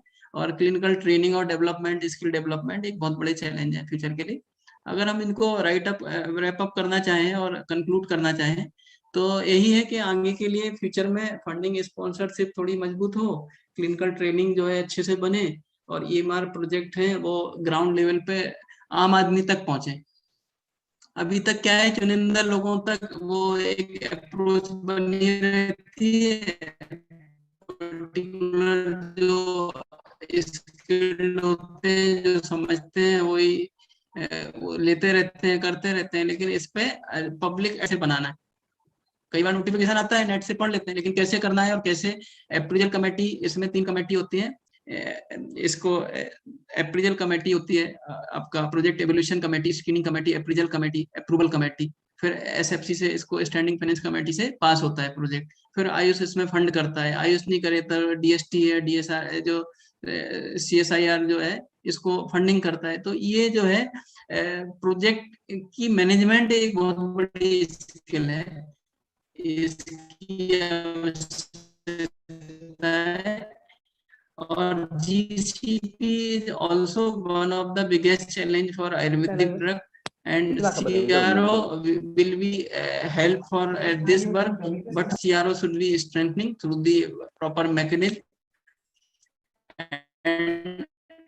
and incentive and other benefit also provided to encourage the clinical and R&D and herbal sector.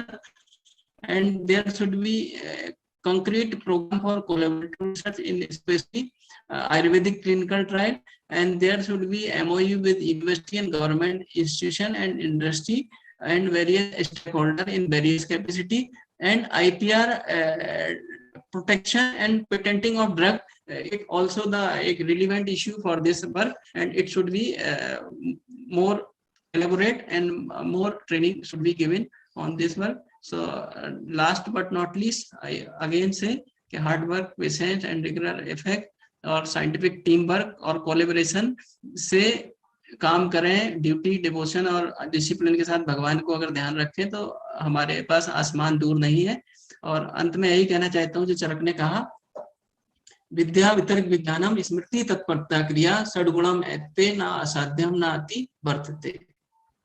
Vidya facts, वितर्क माने रीजनिंग, विज्ञान माने साइंटिफिक नॉलेज, विद्या वितर्क विज्ञानम स्मृति, इनको सबको कलेक्ट करना, डाटा को इकट्ठा करना, तत्परता, इनको फिर जब अप्रूवल हो जाए तो तत्परता के साथ क्लिनिकल ट्रायल कर देना और रिजल्ट को पब्लिश कर देना। तो तत्परता, क्रिया भी अभी जाएंगे सभी धातु समान। तो क्रिया तो एक ही है कि सर्वमन्यम परित्याजम, रक्षा करने के लिए सब वही क्रिया है, बाकी सब जो क्रिया कर रहे हैं वो अक्रिया है। तो इन्हीं शब्दों के साथ आपने बहुत पेशेंस शेयरिंग के लिए आप सभी का धन्यवाद दर्शी जी का, और हमारे पवन सर और डॉक्टर नवीन जोशी जी और सभी लोग हम जुड़े हैं। और मैंने कोशिश करी कि कम समय में आपको एक ब्रीफ कर दूं, तो अगर कुछ कमी रही होगी तो हमारे और एक्सपर्ट और सीनियर्स बैठे हैं, विष्णु प्रसाद शर्मा जी और पवन जी, तो वो आपको आगे गाइडेंस देंगे। धन्यवाद। Thank you very much, Dr. Rajiv Kurele ji. We are very much happy that within a very short time you have prepared this amazing presentation, and with this deep knowledge you have shared such knowledge. We are very much happy, sir. Without any further delay, I would Thank like you, sir. Sir ये आज रात में ही मैंने तैयार किया था, क्योंकि इससे पहले मैंने इस पे कभी बोला नहीं। ना सर, वो तो इतना डीप आप लेके गए थे हमें कि हमें खुद को अच्छा लगा कि नहीं सर। और आपने बीच में बताया भी सही कि this is for the first time that आप ड्रग से निकल के क्लिनिकल में अभी आप बोल रहे हो। So we are very happy कि आपने हमारा रिक्वेस्ट एक्सेप्ट किया, और ये रिक्वेस्ट के बेस पे आपने इतना अच्छा प्रेजेंटेशन भी दिया। Thank you very much sir. Thank you very much. Thank you sir, thank you for your kind word, that is motivation factor for me. So without any delay, I would like to request our main mentor, Dr. Pawan Kumar Sharma sir, who is the president of Independent Research Ethics Society, member secretary of ICCRL West Bengal, national executive of VAP from Kolkata. He will now share his knowledge and he will enlighten us on today's subject. Dr. Pawan Kumar Sharma sir, please. Hari Om, Namaskar, Swagatam. I would like to welcome all the participants here right from UK to Sri Lanka to Canada, everywhere. Welcome, welcome, welcome, sir. Everything has been explained by my previous two speakers, so I would not like to go detail into that explanation. I am just pinpointing my specific lecture on the rules in our new drug and trial policy rules, briefly, very briefly as a world's eye view, because I would like to request you again to join at 3:50 p.m. for scope and practice in Sri Lanka. So I am very much thankful to experts from Sri Lanka. 7 speakers will be there, and on every aspect of Sri Lanka, they will be communicating their views. So I would like to request you to join that on Webex. So definition of city according to our rules, rule 2J, in relation to new drug or investigational new drug means any systematic study of such new drug or investigational new drug in human subject to generate data for discovering or verifying its clinical, pharmacological, including pharmacodynamics and pharmacokinetics, or adverse effect, with the objective of safety, efficacy, or tolerance in those drugs. Legal provision. There is a rule 21. Rule 21 means application should be there in Form CT4. Chief Licensing Authority means CDSCO. Everywhere it is not required in Ayurveda. So we don't have to give a application for every time to CDSCO, because our drug controller is also sufficient to approve that, and there is no need to take approval from drug controller also of the state, because it is very clearly written that any investigator, any doctor, any Vaidya or any industry can go for clinical research, but on the scientific parameters as per the GCP rules and new drug and trial policy rule 2019. So application in CT0 form, application shall be accompanied with the information and documents of second schedule and fees specified in 6th schedule. So that is there, already specified what project you are going to submit. According to those, the details are required and those fees structure has been finalized. After scrutiny of the application CT4, grant of the permission can be given on the basis of Rule 22, and that permission will be given in Form CT06. These are the numbers, but these numbers are very important when we apply or submit our application to Chief Licensing Authority or Drug Controller or State Drug License Authority. So, Rule 21 is very important. If our drug is discovered in India, or our R&D of the drug is being done in India, so that means that is very simple in comparison to the drug developed outside India. That is very important. So such application shall be disposed within a period of 30 working days from the date of receipt. So SOPs are there, time limits are there. The applicant who has taken the deem approval is also there, quarantine, like quarantine. So inform the CLA in Form CT4A, and CT4A permission will be given to the sponsor or the CRO or the investigator or industry. So Rule 24 is there. That is a separate rule for permissions to conduct clinical trial of a new drug already approved outside India. That should be completed within 90 days. Means they have finalized the day also for e-governance or e-governance.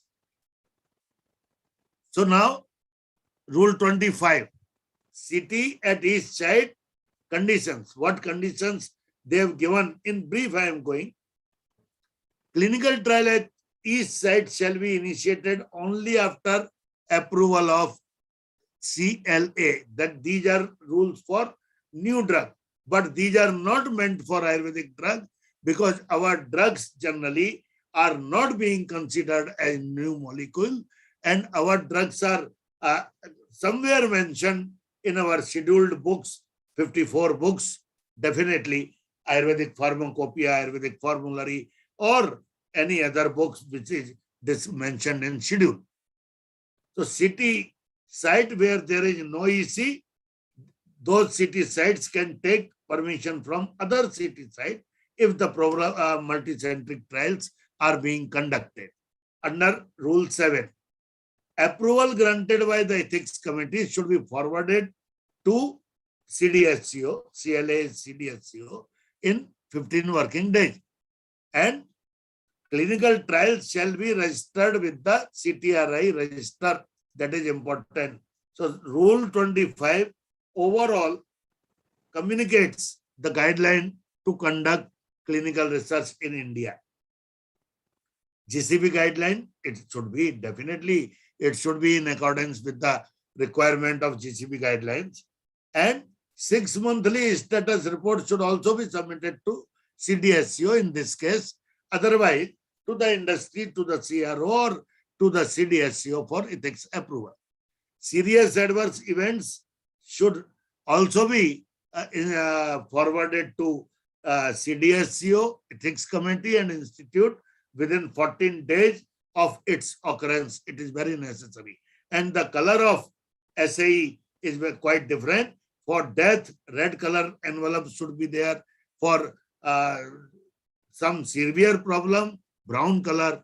Like this coloring has also been done, because if your envelope of red color enters into the CDSCO, CDSCO will alert, officers will alert and take action promptly because of this serious adverse event. So compensation should be provided, complete management should be provided if any injury is done because of your clinical trial. That is your responsibility. If whoever is conducting clinical trial, it's his or her responsibility to compensate and to manage that disease. Premises of a sponsor, including city site, shall be open for inspection. CDSCO or any drug authority can inspect that, visit that, and can recommend their views on the processing and infrastructure. Validity period of permission to initiate a clinical trial, 2 years, maximum 2 years. It is not mentioned anywhere that we have taken permission before 5 years and we are starting clinical trials after 5 years. It is not possible. So within 2 years, if a permission is given, you have to utilize that permission within 2 years from the date of issue. This is mentioned in Rule 26. 27, post-trial access. Post-trial access of investigational new drug or new drug. This is post-trial access shall be provided by a sponsor on free of cost. Academic clinical trial. Rule 28. No permission for conducting academic clinical trial shall be required from any drug, for any drug from CLA, where the clinical trial in respect of permitted drug in formulation is intended solely for academic research. For new indication, new route of administration, new dose or dosage form, and CT must be approved by ethics committee. Only approval from ethics committee is very essential in case of academic trial. Observations generated from such clinical trials are not required to be submitted to CDSCO. Your institute, your company, these can be the source, ultimate source to submit those data. Rule 28. The observation of such clinical trials, it is also important. The observation of such clinical trials, which are named as academic trials, must not be used for any promotional purposes. Otherwise, companies will approve the trial on behalf of academic trial, and they will use the promotional material on behalf of such data. It is not permitted. That means academic trial should be used for academic purposes only. That should also be conducted in accordance with the approved city protocol by ethics committee and principles specified in national ethical guidelines. That is very simple. Ethics committee works on that. So inspection of premises is mentioned in Rule 29. Anybody, anywhere, on any site can visit definitely your site, your process, your CRF, your ICF. So be prepared for that. This is not there that everything can be done because nobody is there to see. No. Rule 30, suspension or cancellation of permission to conduct clinical trial. This right they have anytime, maybe state drug controller, state licensing authority, or CDSCO in case of new molecules. Rule 31, bioavailability or bioequivalence study of new drug or investigational new drug. That should follow the general principle as first schedule. Schedules are there. And no BA/BE study of new drug or investigational new drug shall be conducted without permission of CLA and approval by EC. Means these trials should also have some permission. But in case of Ayurveda, the permission is not required. Only ethics committee permission is required, because our ingredient or the composition of the formulation is mentioned somewhere in our approved classics. So we are facilitated there. Rule 32, oversight of bioavailability or bioequivalence center. The work of every BA/BE study center shall be overseen by EC before initiation and throughout the duration of the study. So ethics committee has much more power there. Rule 33, application for permission to conduct bioavailability by making an application in CT5. Their form was CT4 and here is CT5. Fees, definitely it is mentioned in 6th schedule of new drug and trial policy 2019, and 4th schedule is also important. So no fee for conducting BA or BE by central and state government funded institution. So they are exempted for the fees, and that means BA and BE studies in such institutions definitely can be conducted without any fees. Grant of permission. That city form 07 in form 07 and 90 working days. These two principles, if we apply, we should get, if our documents are proper, our process and SOPs are proper, definitely we should get within 90 days. In case of rejection, again, 60 working days application we can do, and appeal also within 45 working days, and that case also should be disposed within a period of 60 working days. These are very simple processes and rules. Conditions after approval of protocol and other. Ethics committee has main role as per Rule 34. Ethics committee has the role of drug licensing authority type, not that particular role, because in Ayurvedic medicines, there is no governing body except CDSCO for this trial, and our Ayurvedic medicines are not being considered as new molecule. These may be new drug or new investigational compounded drug, but those are not new molecule. Ethics committee has also its some limitation, 50 kilometer. 50 kilometer. Mind it, ethics committee has leveled as 50 kilometer radius. Any ethics committee can approve.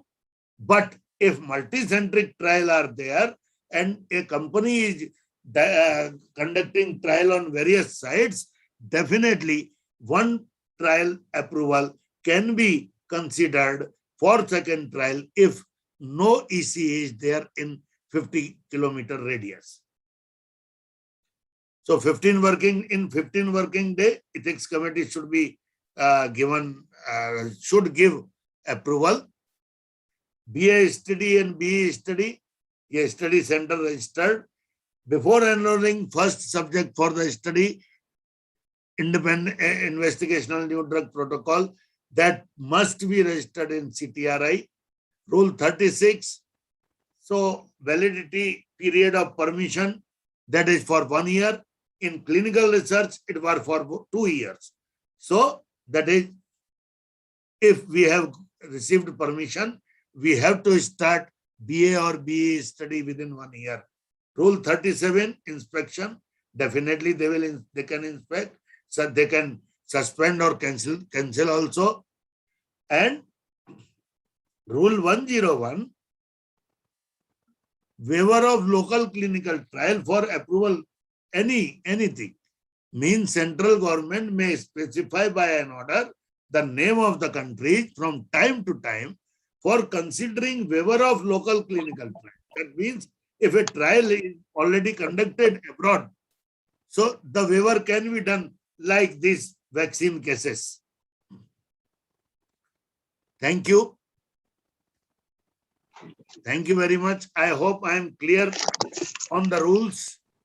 These are very briefly, I have communicated the rules of clinical researches, guideline for clinical research. Very nice, sir. You have delivered very nice lecture and different rule and regulation. Dr. nice. Neil Shukla here, sir.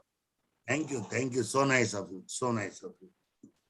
So the webinar is now open for question and answer. If any of our I hope that should be limited to 5-7 minutes only, because Yes, next yes. webinar will be starting at Yes, 3:40.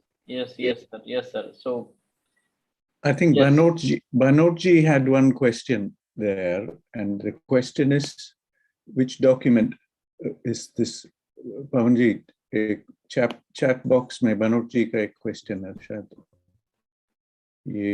Which is the document you are referring to here? Which documents are you mentioning? These New rules drug from? and trial policy 2019.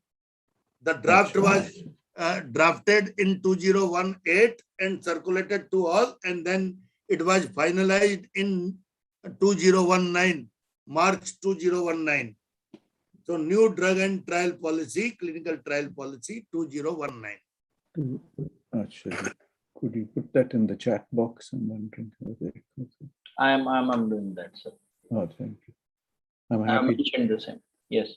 So thank you, Madan sir, again joining us, and No, Madan this sir very is again important. joining with Sri Lanka. yes, sir. And It we is are my happy. humble request. Agniotri ji, Madan sir, Rajiv ji, I have put Rajiv ji, Prasad namaskar. Sharma ji. I have put some comments here about our the R&D. Rajiv ji ki, what Rajiv ji mentioned about funding. I have put some, just to put this in the context, I have put some numbers here, and this is the union budget. There are some figures here, and compared it to the R&D budgets for some of the big companies. So we are along. Just shocking, sir, shocking. Really, you have communicated excellent thing. Just Sir, shocking that we don't have health budget. No, I just wanted to update you in the regarding the budget. The budget which is allocated to Ministry of Ayush through Ministry of Health and Family Welfare through Ministry of Commerce, which is around 2,000 crore. Majorly, I would say that 92% of the part will go for the hospitals and the educations. Yeah. not for the medicines. Yes. For medicines, there is a zero budget from the Ayush Ministry, whether it is a technology transfer, whether it is a technology implementation, new technology involvement. If we say the upgradation of the factories, in these manners, Ayush Ministry is still searching for the funds, how to cope up with the SME, that is a small and medium entrepreneur factories, who are MSME, micro and small and medium entrepreneur. Like in India now, micro comes under 1 crore.